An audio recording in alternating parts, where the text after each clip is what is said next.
Assalamualaikum warahmatullahi wabarakatuh. Perkenalkan, nama saya Ismet. Saya dari SMP Negeri 7 Pariaman.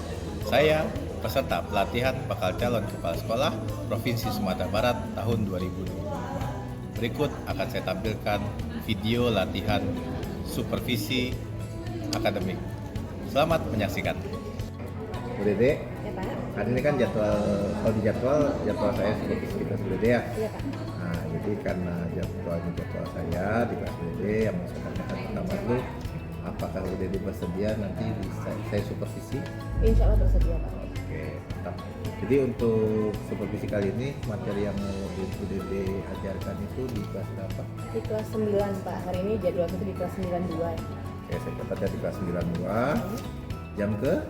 Jam 34 nanti Pak. 92 jam 34. Sudah itu materi yang mau disampaikan Bu?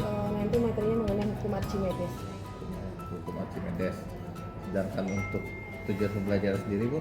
Itu Pak, nanti siswa diharapkan mampu untuk merancang dan membuat stereotip benda yang bisa terapung di atas air Pak, dengan menerapkan hukum Archimedes.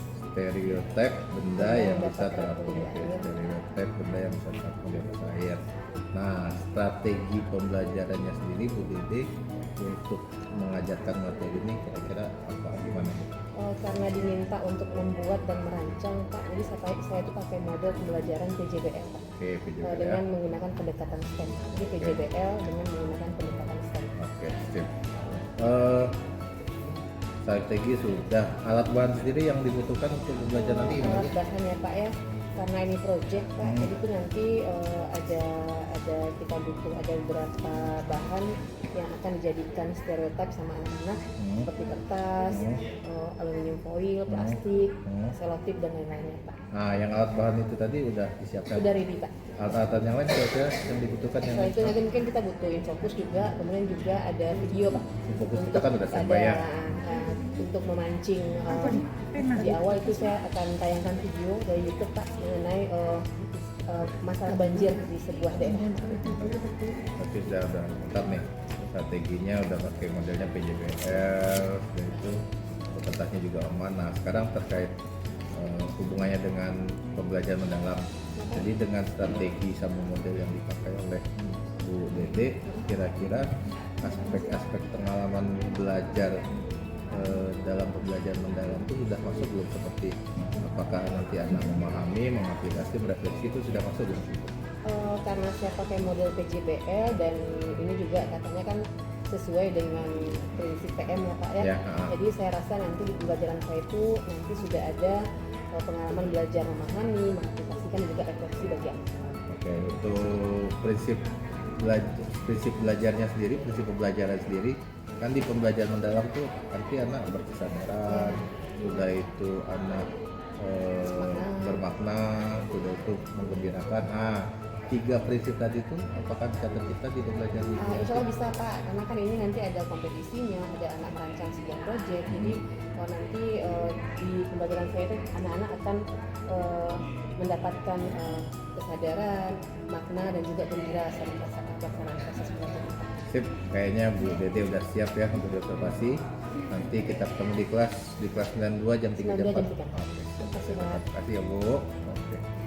Oke, Bu Dede, tadi saya sudah observasi di kelas Bu Dede dan Bu Dede juga mengajar di kelas 92 jam ketiga sampai jam 4 tadi ya. Materinya hukum Archimedes, model yang dipakai tadi PJBL. Tentu sesudah observasi saya harus melakukan masalah observasi namanya ya. Jadi yang mau saya tanyakan sini mungkin pertama pembuka aja dulu. Gimana perasaannya setelah diobservasi sama saya Bu? Deg-degan sekaligus juga merasa puas Pak. Saya puas lah ya, artinya sudah melaksanakan Iya, udah selesai. tugasnya, artinya bebannya udah plong ya. Beban. Jadi yang mau saya tanyakan selanjutnya Bu Dede, gimana pendapat Bu Dede tentang pembelajaran yang sudah dilakukan tadi? Dari pembelajaran tadi Pak, rasanya yang saya lakukan di kelas itu sudah sesuai dengan perencanaan pembelajaran saya. Oke, sudah sesuai ya. Sudah sesuai alur dan sesuai juga. Tujuan belajar tercapai, semua dari mulai pembukaan, inti dan penutup juga sudah tercapai ya. Nah, dari pembelajaran tadi nih dia sudah sesuai dengan perencanaan, oke. Sesuai lanjut lagi, Bu Dede kan pasti ada tujuan pembelajaran. Ya. Kira-kira ketercapaian tujuan pembelajaran yang dilaksanakan tadi itu bagaimana? Apakah semua tujuan pembelajaran yang diharapkan tercapai atau ternyata masih ada yang belum? Kalau dari perkiraan saya Pak, dari aktivitas siswa tadi, saya bisa perkirakan ketercapaian tujuan pembelajaran saya itu secara klasikal itu baru sekitar 80 sampai 85%. Oke, 80 sampai 85%. Nah, ini berarti kan ada yang tidak tercapai ya? Ya, ya. Tentu ketika ada yang tidak tercapai, tentu berarti ada kesulitan di situ. Ya. Nah, dari kesulitan ini, dari segi gurunya dulu, kira-kira Bu Dede sebagai guru apa kesulitannya? Tadi yang saya rasakan Pak, yang pertama karena tadi itu kan pembelajarannya berkelompok, Ya. menggunakan metode belajar berkelompok, kemudian juga ada proyek. Tadi itu saya merasa agak keteteran, kesulitan dalam hal pengelolaan kelas Pak ya, nggak semua Kan. Kemudian yang kedua juga masalah alokasi waktu Pak, seperti biasa kalau udah iya. praktek kan waktu itu Pak. Pagi hari ini 2 jam cuman ya? Iya, hanya 2 JP. Karena biasanya kan ada yang 2 Iya. jam, ada yang 2 jam. Oke, 2 jam. Itu dari guru. Kira-kira ada juga nggak kesulitan dari aspek siswanya? Tadi itu dari pengamatan saya ke setiap kelompok itu ada beberapa kelompok yang masih ini Pak, masih agak sulit mengkaitkan antara teori hukum Archimedes dengan proyek yang mereka buat. Itu tadi yang saya temukan di beberapa kelompok. Ya, sehingga ada beberapa kelompok kurang aktif Ya, ya? makanya tentu saya berani bilang 85%. Ya, saya lihat juga tadi di situ. Iya. Nah, dari kesulitan tadi Bu Dede, yang dari Bu Dede tentang pengelolaan kelas sama jam, sedangkan namanya pelaksanaannya gitu. Nah, selanjutnya tentu pasti ada penyebabnya.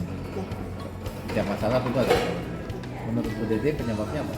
Tadi ya Pak ya. Nah, Tadi tuh kayaknya saya tuh belum moving ke semua kelompok Pak.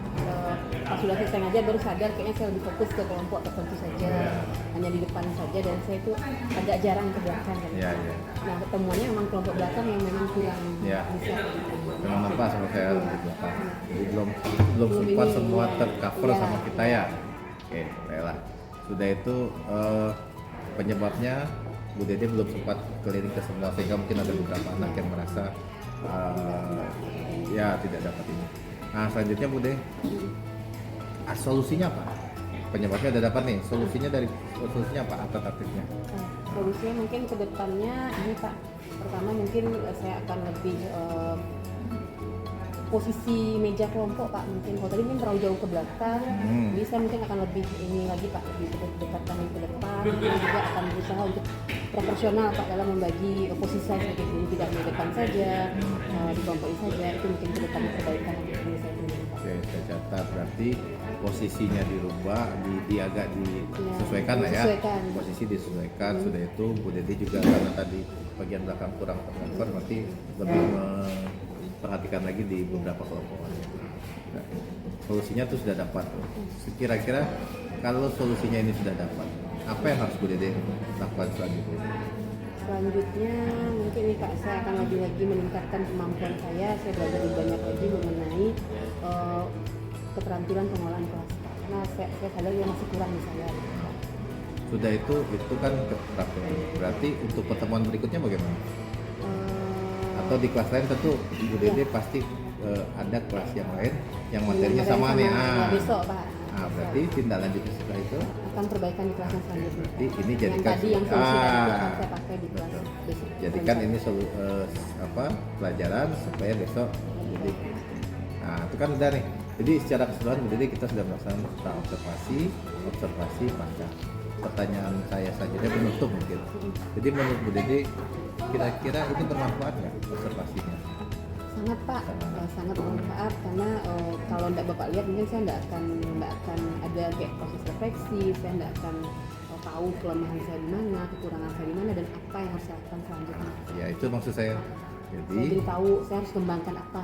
Artinya Bu Dede jangan berpikir bahwa supervisi kepala sekolah ke guru itu untuk menilai, untuk menjudge, untuk indah, tapi untuk bagaimana Bu Dede bisa tahu kekurangan Bu Dede sehingga Bu Dede bisa mengevaluasinya dan untuk berubah. Oke Bu Dede ya. Terima kasih banyak Pak. Iya sama-sama. Kita ketemu lagi supervisi selamat tamatnya semester depan. Oke, terima kasih Bu Dede ya. Nggak sabar nunggu nih Pak. Oke. Lagi. Saya tinggal Bu ya. Ya makasih Pak. Oke, sama-sama.